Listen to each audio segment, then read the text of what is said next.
Okay, here are 3 examples of an XLOOKUP.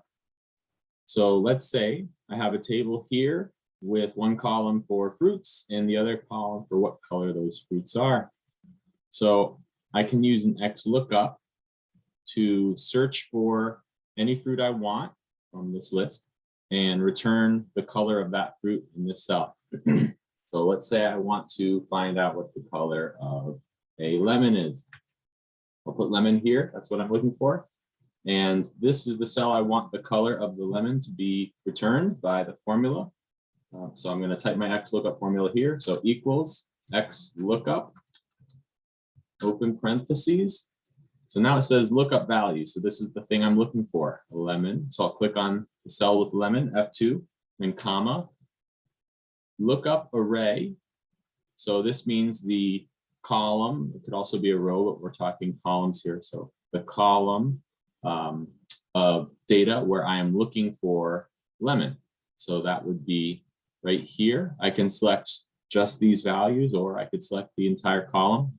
I usually like to select the entire column, comma, return array. So in this case, it would be the column of the colors. This is the result that I want to return. So I select column B. Okay. And now I can keep going. You see, I just can do a comma, and now I've got some other options here. So if not found, match mode, search mode, you'll notice they're in brackets. That means they're optional. They're not required for this formula to work. And this is a simple example. I don't need to worry about those. So I'm just gonna close parentheses and hit enter, and the XLOOKUP returned yellow. Now, if I change this value, since this cell is being referenced by the XLOOKUP here, then the XLOOKUP will update too. So if I put in apple, it'll change to red. If I put in lime, it'll change to green.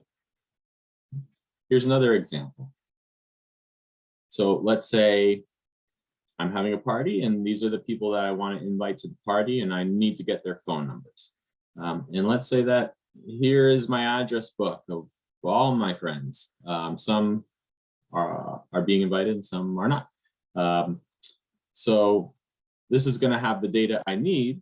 Okay, and so one way that I can get the data I need in a nice list is to do it the old-fashioned way, one by one. So I can copy the name Sterling and then come here, do Control F, and then search for Sterling, find it. There's Sterling. Okay, and there's Sterling's phone number. And come back up to the top and then paste it in, and then go on, do that one by one. So with the XLOOKUP, I can do that a lot faster. To do that, I'll do equals XLOOKUP. I don't even have to finish typing it. I can double click right here, or I can just press tab and it finishes it for me. Wants me to put in the lookup value, so the thing I'm looking for. So I'm looking for Sterling, comma.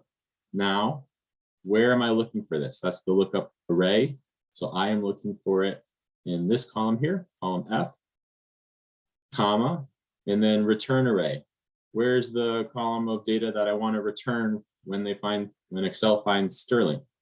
That's right here. I want the phone number. I can continue with options, but I don't need to. I'm good with the formula as is.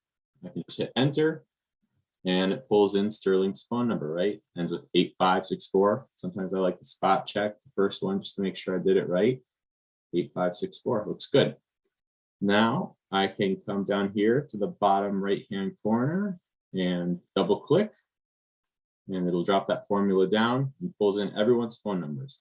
So you can see that as I go down each row, you can see right here, the lookup value in the XLOOKUP formula is changing, A5, A6, A7, but where it's looking and where it's returning the result stay constant. So that's how that works. Let's do one more example.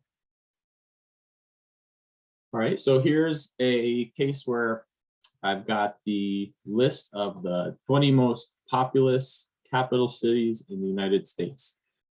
But I want to add the state that these cities are in, and I don't have that. But I do have it on a separate list. And so this is a list of all the states, all the state capitals in the United States, so all 50. And so let's just say I want to insert a column and I want to put the state in this column here. So, obviously I could do it the old-fashioned one by one way, put them in, or I can use an XLOOKUP and do it faster. So I'll do equals XLOOKUP. The lookup value will be the capital, comma, lookup array. Now that's from the table on this sheet, so no problem. Just go to that sheet. You can see the XLOOKUP formula is still there. It's still prompting me for the lookup array. So what I'll do is, right, if you remember, I'm looking for the city. So the place that I'm looking for the city name is going to be column C, comma, and then I need the return array.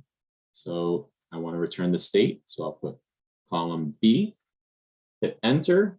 It's going to take me back to the sheet where I was typing my formula, and it returned Arizona. So now I can drop this down. So bottom right-hand corner, you see my cursor changes, double click, and it goes down, fills in everything. All right, well, that's one of the advantages of an XLOOKUP compared to a VLOOKUP is with an XLOOKUP, I can look for something in this column and return a result in a column to the left of it. Whereas with a VLOOKUP, it would need to be ordered like this, with where I'm looking on the left side and the result I want to return on the right side. So this is just one example of how an XLOOKUP is a lot more flexible than a VLOOKUP.